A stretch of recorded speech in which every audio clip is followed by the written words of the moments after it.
First up, Haley Smith in what appears to be the white trash going crazy at Lake Havasu collection. Stop! You are not wearing that to Buckle and Shari's pool party. You look like you should be holding up round cards at a dogfight in Fresno. If Nicole was like the state of California, do you see yourself spending more time up in San Francisco or down in San Diego? I see myself in Fresno.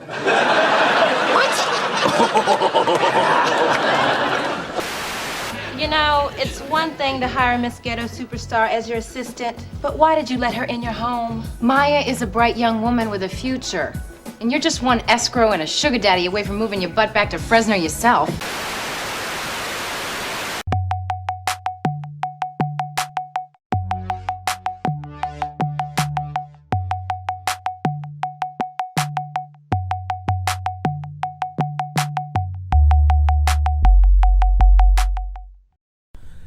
Fresno is definitely a small but big city.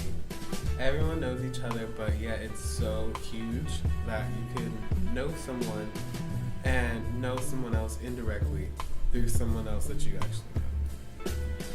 One of my favorite things about Fresno is that there's so many talented people here.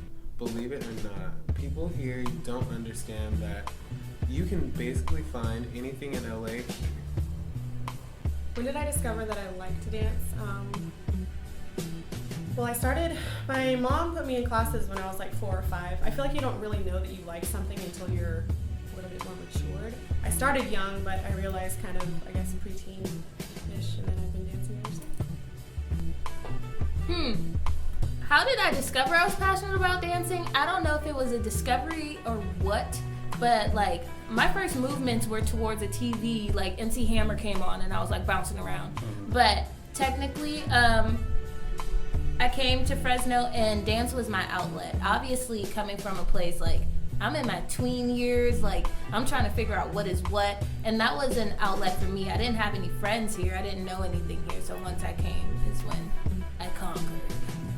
I've always loved dance, but I didn't get into like the contemporary or like anything other than like hip hop or musical theater until I, funny enough, lost a bet to my sister. And I joined cheer, and they said that dance was good for cheer. So me and my personality, I like to be the best at what I do. So I did dance and cheer, and I actually started to like it. And I was like, well, maybe this will take over my life. And surely enough, it did.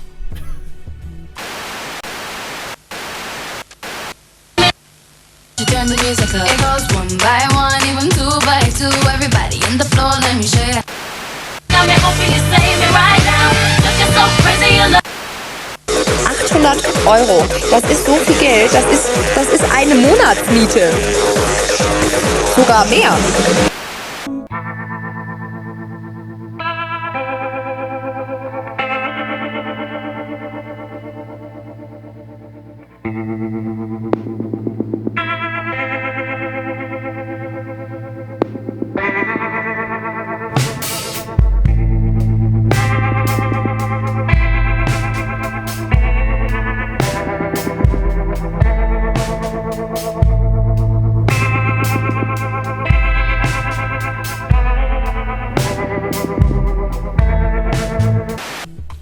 Started May of last year, so we've only been around for like a year and a few months.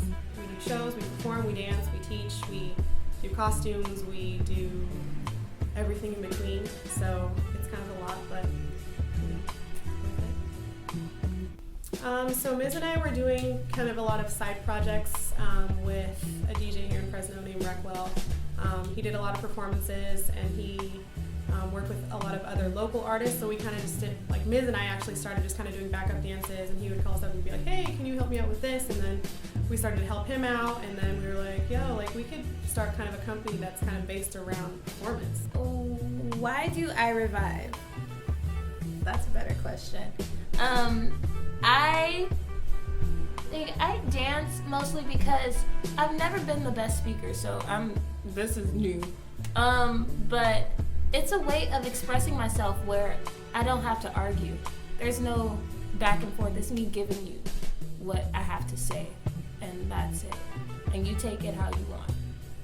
And Revive, it's a place that you can come to and be free. It's a place where obviously you have some type of training or you have some type of passion to do this thing, and it's your let go, it's your escape. Revive is my life. It is a place where you can find yourself and build yourself. Because a lot of us come from broken places or places where we have been broken, and we come here just to be able to breathe and be creative and actually be around people who actually care about you and your skills. And any way that they can help develop you, they're gonna do it. Just because we all want to achieve and we all want to reach our goals in life. Our goals just dancing. Neu gegen Schmerzen. My sister worked with you in Fresno. She told me all about you. Which one was she? The one you didn't get to first base with. Oh, she was the ugly one. Must be twins. Hold on, because you never know. Johnny and Donna slowly recognized that for the baby's future they planned two different lives. Donna wanted a family. She wanted to do it right. Make Johnny's house a home. She wanted to be a wife. But Johnny was a dreamer, and he had to move around. Yeah, he'd be there for his child, but wouldn't settle down. How? I feel like I get inspired a lot by other people's art. Maybe not even dance, well, obviously watching other people's dance, but even just, I don't know. I feel like art just kind of inspires itself. Creatively, I look at Mandy Moore, or Blake McGrath. He's definitely a strong dancer, and he can do just about anything. He can do hip hop, he can do contemporary, he can do acro, and it's just really amazing to see dancers who can do anything. Like, they're versatile, they can switch up in a quick second from ballet to hip hop. And it's just the funnest thing to watch because their movement is so different than someone who's just doing ballet or someone who just does hip hop. One of my accomplishments and inspirations, I guess you could say, will definitely be my little brother. He made it out of high school, in college, on a full ride scholarship. Yes! That's really my motivation at the end of the day. And the biggest accomplishment is knowing that, hey, I was a part of that.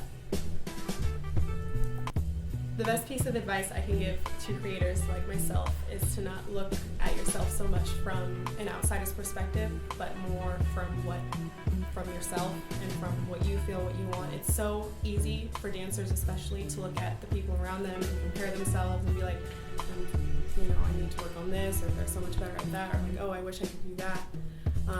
Then I feel like you really miss the point. Once you start comparing yourself to everyone else, it's kind of pointless. I think the first time that I was conscious that I was influencing people was the first time I actually sat there and choreographed something that was actually meaningful for me. Because normally when you're dancing and you're learning stuff, you're like, okay, this is what I'm supposed to be doing. But when you actually sit there and create it from your own experience, that's when you're like, oh wow, this is actually really powerful if I actually use it and convey something that I actually care about. Because I don't like to stick to one emotion. I actually like to pour different emotions all throughout different pieces. Like anything that I've created, it's never just one emotion. It's always a moment where I want you to look happy and I want you to look sad in a different moment, because taking someone through an actual story is more meaningful than just, oh, you're happy the whole time. Okay, well, why am I happy, or what makes me happy? I feel like people are so afraid to be themselves. So what it's brought me to do is kind of expand who I am and be more open. That's one thing, because you never know what people are going through in their life and the reasons why they are the way that they are. But you know, sometimes you just need someone to listen more than to speak. Yeah? Yeah. I don't like it. And Muddy Mudskipper.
But I still love my man with my body and soul. When the road gets rough, you say things you should not say. But I never meant to treat my baby that way. I apologize. Believe me. Oh, believe me, I do. I apologize. Honest and true. Because I know I was wrong, and so I sing you this song that I'm trying to get through and make it up to you, yeah.